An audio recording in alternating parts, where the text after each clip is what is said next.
Formula One's most talked about show, Drive to Survive, is once again in the spotlight, but not for the right reasons.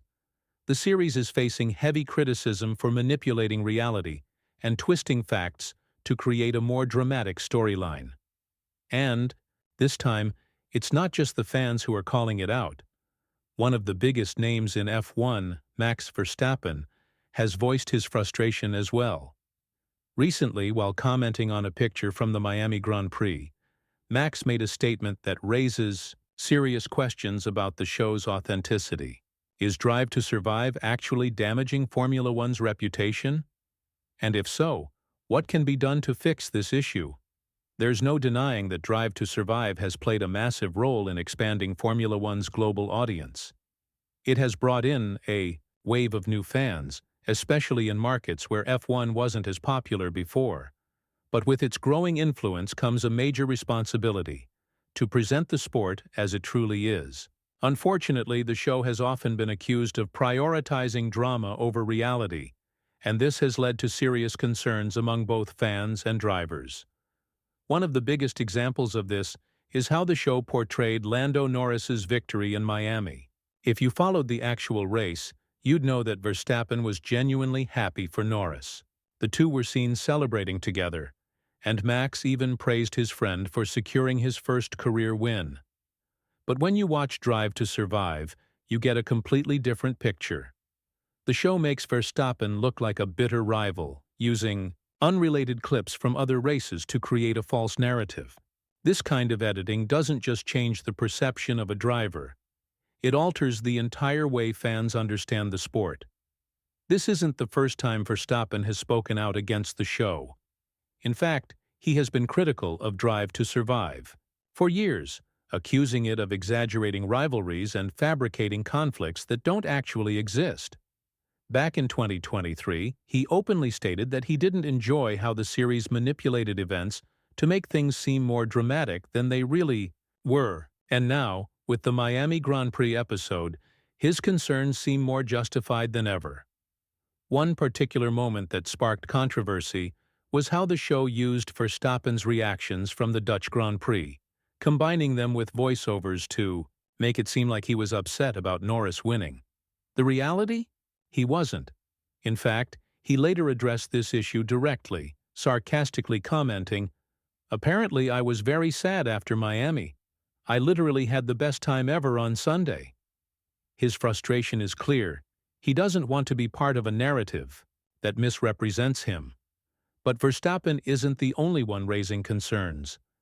Many fans believe that Drive to Survive has crossed a line, moving too far from reality in an attempt to create a more dramatic story. So the big question remains: is this good entertainment, or is it damaging Formula One's credibility? Drive to Survive is a television show first, and a sports documentary second. At the end of the day, it's designed to entertain, which means some level of dramatization is inevitable. However, there's a fine line between adding excitement and completely altering reality, and according to many fans, that line has been crossed multiple times. Take, for example, how the show handled George Russell's role in Mercedes. In one episode, he was portrayed as the clear leader of the team, with his future secured as the next top driver. But what wasn't mentioned? The fact that he was disqualified from a major race due to his car being underweight. That's a significant detail, yet it was completely ignored. If you only watched Drive to Survive and didn't follow actual F1 races, you'd never know this happened. This selective storytelling is exactly why many longtime fans struggle to take the show seriously. It's not about small exaggerations, it's about the way major events are reshaped or even erased to fit a certain narrative. And when key moments are left out, it creates a version of the sport that isn't entirely real. This isn't just about individual drivers. Entire storylines are being reshaped to fit a scripted version of Formula One. One of the biggest talking points of the 2024 season was Adrian Newey's shocking departure from Red Bull. His exit sent shockwaves through the paddock, and with speculation about Max Verstappen potentially leaving in 2026, this was a huge moment for the sport. But Drive to Survive barely acknowledged it. Instead, the show focused on internal drama within Red Bull, highlighting Christian Horner's struggles, but completely ignoring the real reason key figures like Newey, Jonathan Wheatley, and Paul Monaghan decided to walk away. The fact that one of F1's greatest technical minds, Newey, chose to leave after 20 years should have been a major part of the show. But for some reason, it wasn't. And this isn't the only time important details have been left out. When Lewis Hamilton secured an emotional victory at Silverstone, marking his first win in Mercedes since 2021, it was a massive moment.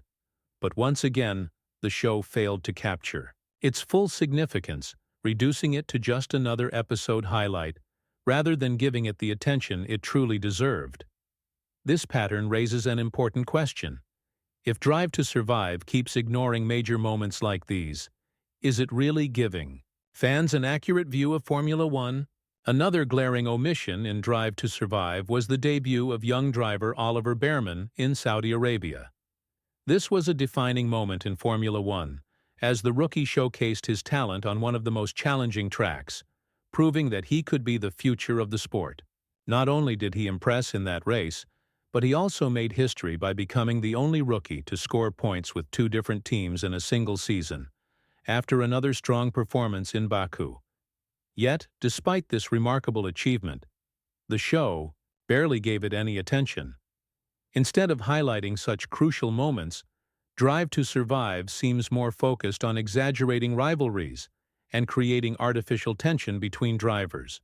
While rivalries are a natural part of any competitive sport, forcing them into the storyline when they don't actually exist can damage the show's credibility.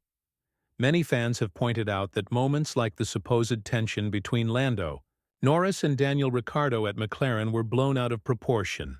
While it's true that Norris wasn't overly concerned about his teammates' struggles, the way the show framed their relationship made it seem much more dramatic than it actually was. The problem here isn't just the exaggeration, it's that important real-life moments are being sacrificed for the sake of manufactured drama. If the show continues down this path, it risks alienating true F1 fans who want an authentic behind-the-scenes look at the sport.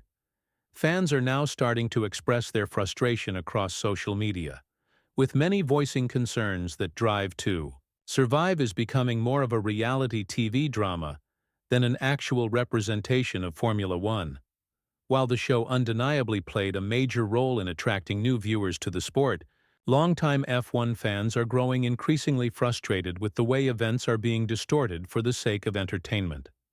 The biggest issue isn't just the added drama, it's that the show is actively changing the way casual fans perceive Formula One. Someone who watches Drive to Survive without following real races might walk away with a completely different understanding of what actually happened throughout the season. For instance, if you relied solely on the series, you might believe that Mercedes had a dominant 1-2 finish at the Belgian Grand Prix, when in reality, George Russell's disqualification meant that Lewis Hamilton was the rightful winner.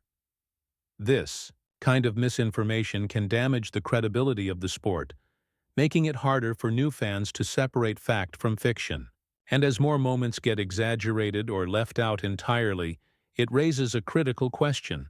At what point does Drive to Survive stop being a documentary and start becoming just another scripted show?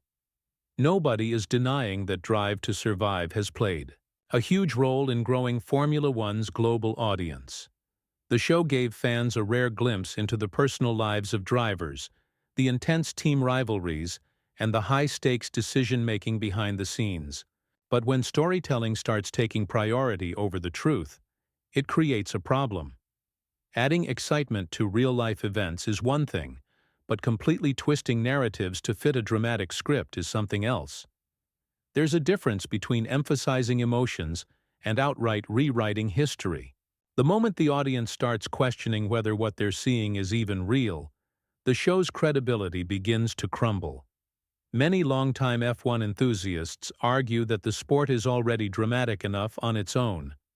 The intense battles on track, the unpredictable weather conditions, and the shocking team decisions. These elements don't need to be exaggerated because they're already thrilling. But when a show selectively edits footage to manipulate a storyline, it takes away from the authenticity that made Drive to Survive so popular in the first place. If Netflix continues down this path, the risk is clear. Hardcore fans will turn away while new viewers will have a distorted perception of the sport.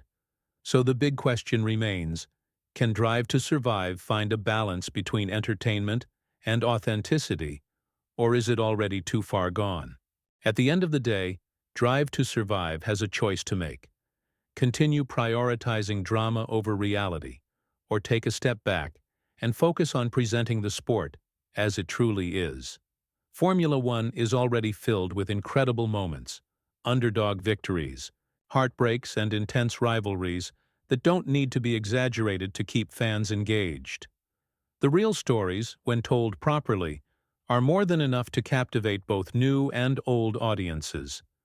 The backlash the show is facing isn't just from a few frustrated fans. It's from people who genuinely love the sport and want it to be represented accurately. If Netflix and the show's creators ignore this growing criticism, they risk losing the very audience that made Drive to Survive a global phenomenon in the first place.